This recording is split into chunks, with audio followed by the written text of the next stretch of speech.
morning students. Today our lecture is structure and its function.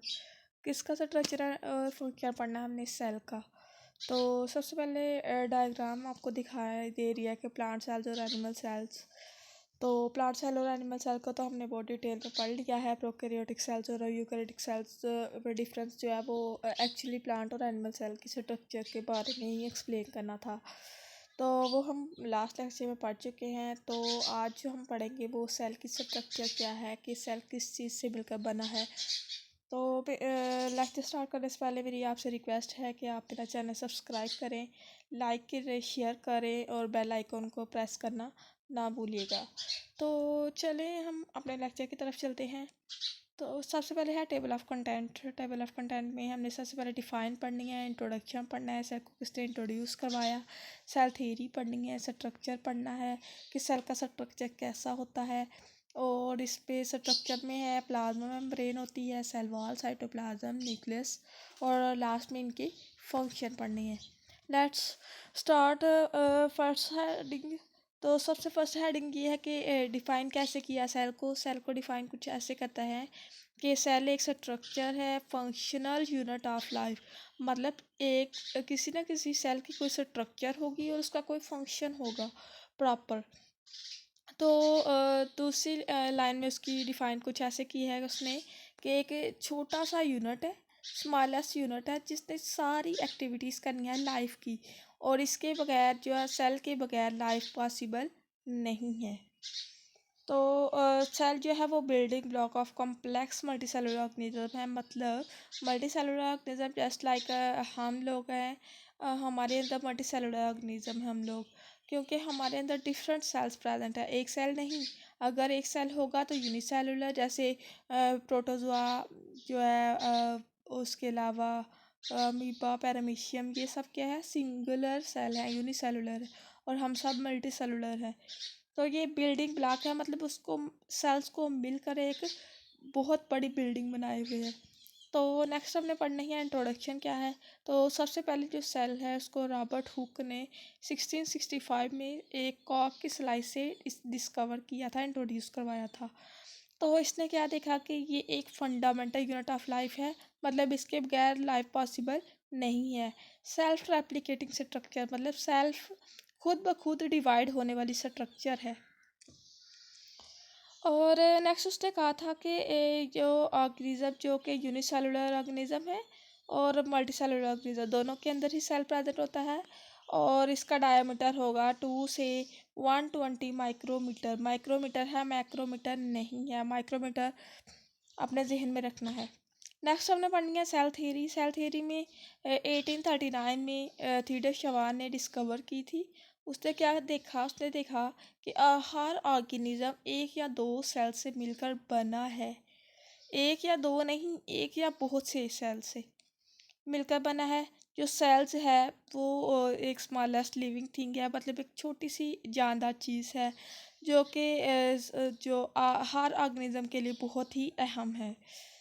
तो जो cell है वो जो न्यू सेल है वो कैसे बनेगा, वो पिछले जो सेल होंगे डिवाइड हो जाएंगे, और पिछले जो सेल जो उनका रिमेनिंग होगा वो सेल डिवाइड होगा। जैसे मैंने पिछले स्लाइड में बताया आपको कि सेल्फ रेप्लिकेटिंग प्रोसेस होगा, इसके अंदर खुद ब खुद डिवाइड होंगे और एक न्यू सेल अराइज होगा।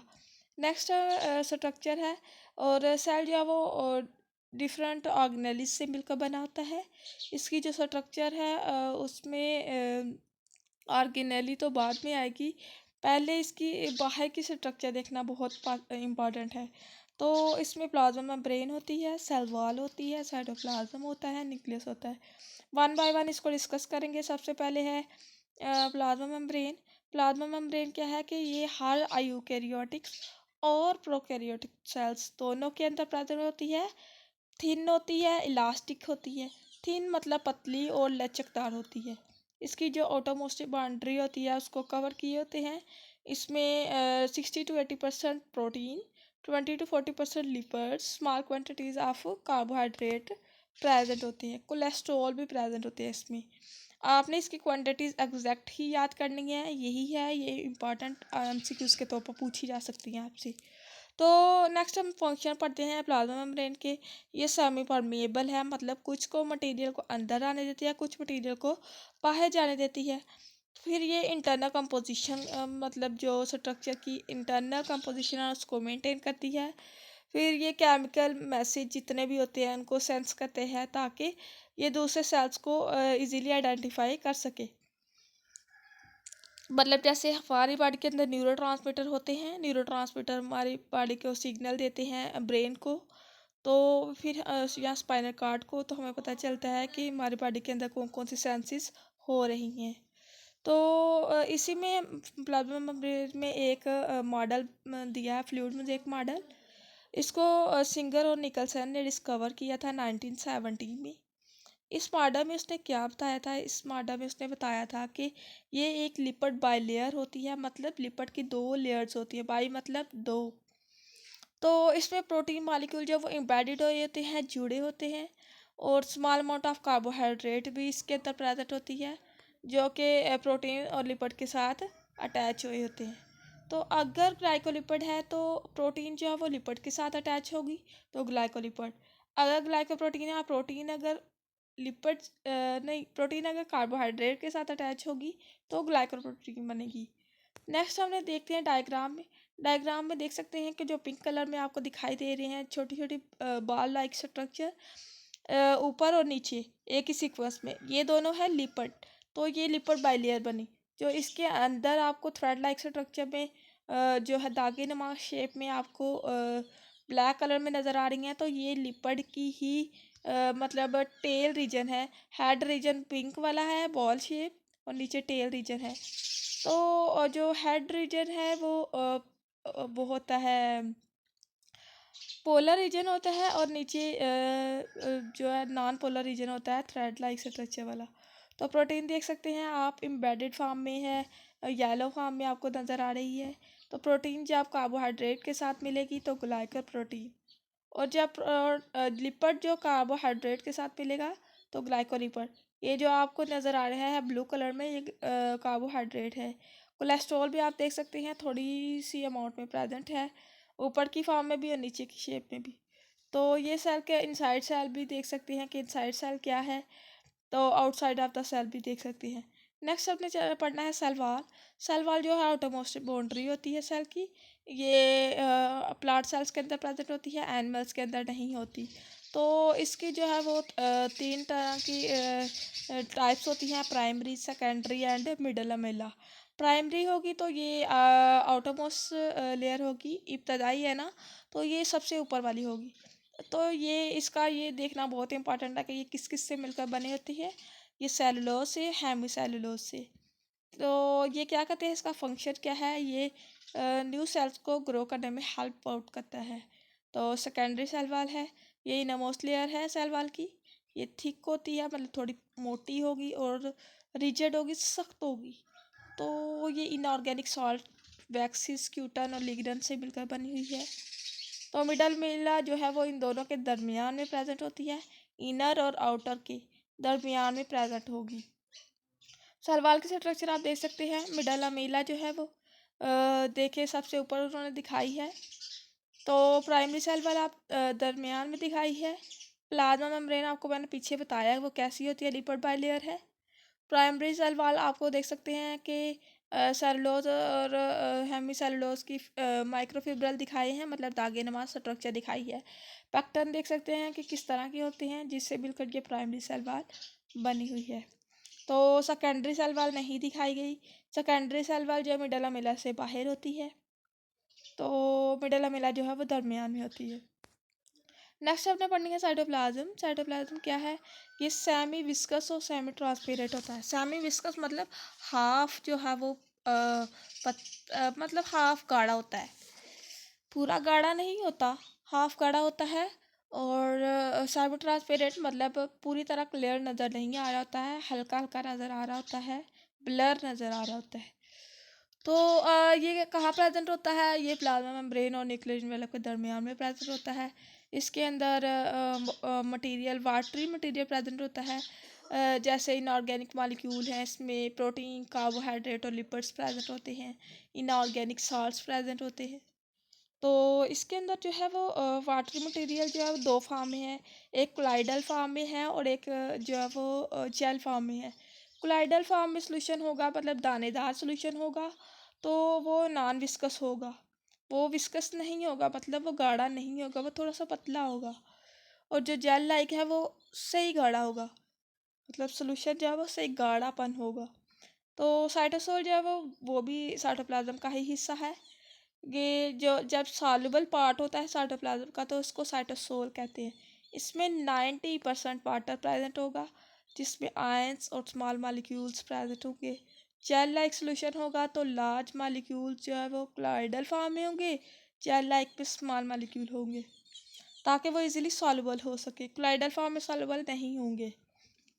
तो फंक्शन क्या है साइटोप्लाज्म का?